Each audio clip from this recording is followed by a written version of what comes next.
Լուծենք 23 տվականի, թեստ մեկը ավարտական թեստերի շարքից, քառ 1, քառ 4 խնդիր է։ Ունենք պղնձի և ցինկի համաձուլվածք, որտեղ պղինձը 35% է։ Պղինձը 35% է, ով կասի ցինկը քանի տոկոս է ստացվում։ 65, 100-ից 135։ Այս տվյալները ունենք, հա, համաձուլվածքի տվյալներն են, որոնք կպցրած, ասենք գրված է, տարբեր համաձուլվածքների հետ կարող են գործ ունենալ։ Հիմա առաջին հարցադրումը 40 կիլոգրամ համաձուլվածքում քանի կիլոգրամ է պղինձ, ինչ ենք անում։ 40 անգամ 30 Այո, բաժանած 100-ին, ինչ է ստացվում, հաշվեք, երբ ինչ է լինում։ 14 կիլոգրամը պղինձ է։ Հիմա 42-ը։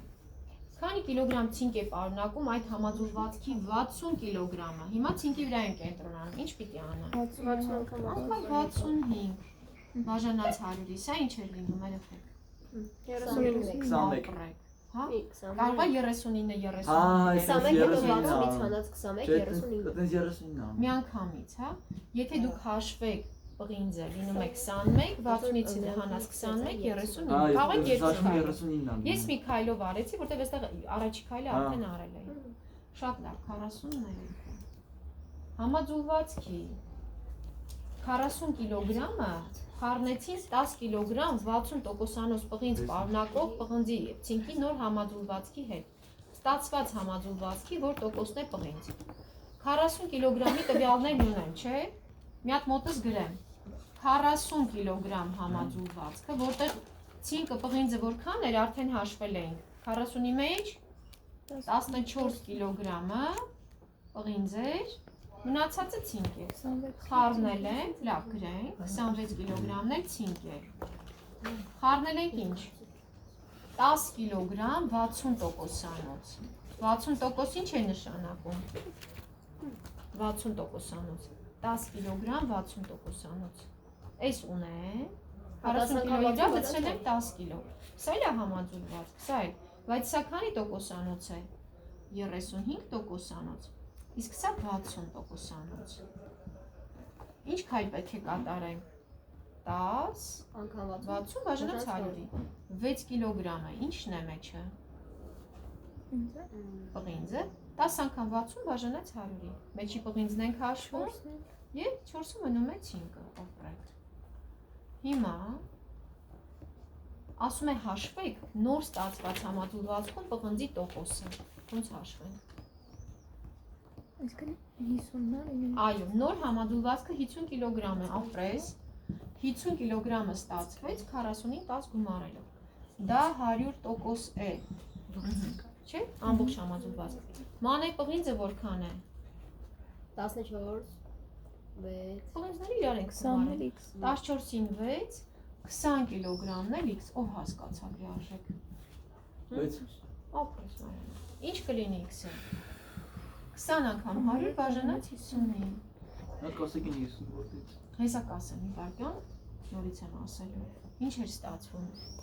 40%-անոց է լինում։ Մի հատ ուշադիր նայում եք, արդյոք խելամիտ է։ 35-ը 60-ի հետ խառնել ենք, ինչ անգամ թիվ ենք ստացել։ Ուրեմն ճիշտ ենք լուծել։ Հիմա նորից եմ ասում։ 40 կիլոգրամանոց համաձուլվածքը, որը 35%-անոց է, խառնել են 10 կիլոգրամանոց համաձուլվածքի հետ, որը 60%-անոց է, պղնձի տոկոսն է դրված։ Ես դա գրում եմ աչքի առաջ, 40 կիլոյի մեջ 14 կիլոն պղինձ էր, 26-ը ցինկ։ 10 կիլոն որ լցրել եմ, 6-ը պղինձ էր, 4-ը ցինկ։ Դե որտեղ 10 անգամ 60 բաժանած 106, դե մնացածը ցինկ է։ Հետո երկու համաձուլվածքների գումարը դա իմ ամբողջ նոր ստացված համաձուլվածքն է, որը նշանակեցի 100%, 40-ին գումարած 10, 50։ Միայն պղինձներն ենք գումարում, քանի որ մեզնից պահանջում է պղնձի տոկոսը։ 14 կիլոգրամ պղինձ եկել է առաջին համաձուլվածքից, 6 կիլոգրամը եկել է երկրորդ համաձուլվածքից, միասին 20 կիլոգրամ պղինձը քանի տոկոս է։ Այստեղից համեմատությամբ x-ը գտնում ենք 40%-անոց, նոր համաձուլվածք է և մնաց 44-րդը։ Լավ, դա էլ գրենք,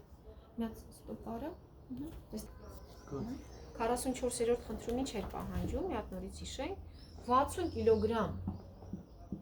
այս համաձուլվածքը, այս բաղադրությամբ խառնել ենք 90 կիլոգրամ մաքուր ցինկի հետ։ Պետք է գտնել ցինկի տոկոսը։ Ստացված համաձուլվածքի որ տոկոսն է կազմում ցինկը։ 60 կիլոգրամը մի հատ նորից վերլուծենք։ Որքանն էր պղինձը, որքանն էր ցինկը։ Սա ունենք աշխատած արդեն 42-րդ խնդրում։ 39 կիլոգրամը ցինկն էր, 21-ը այո, իսկ 60-ի 35%-ը 21 կիլոգրամը պղինձն էր։ Հիմա եթե լցրել ենք 90 կիլոգրամ ցինկ, ընդհանուր համաձուլվածքը որքան է լինում։ 150 կիլո։ Այո, 60 գումարած 90, 150 կիլոգրամ ընդհանուր համաձուլվածք են ունենում։ Սա ընդհանուր մեր համաձուլվածքն է։ Իսկ միայն ցինկը որքան է լինում։ 39, 90, 129 կիլոգրամ միայն ցինկն է մեջը։ Ինչպես ենք համատություն կազմում։ 150 կիլոգրամը դա մեր ընդհանուր 100%-ն է։ Իսկ 129 միայն ցինկի վրա է գտնվում։ Իսկ ինչ էր ստացվում։ 20-ը բաժանած 150։ Ինչ էր ստացվում։ 86%։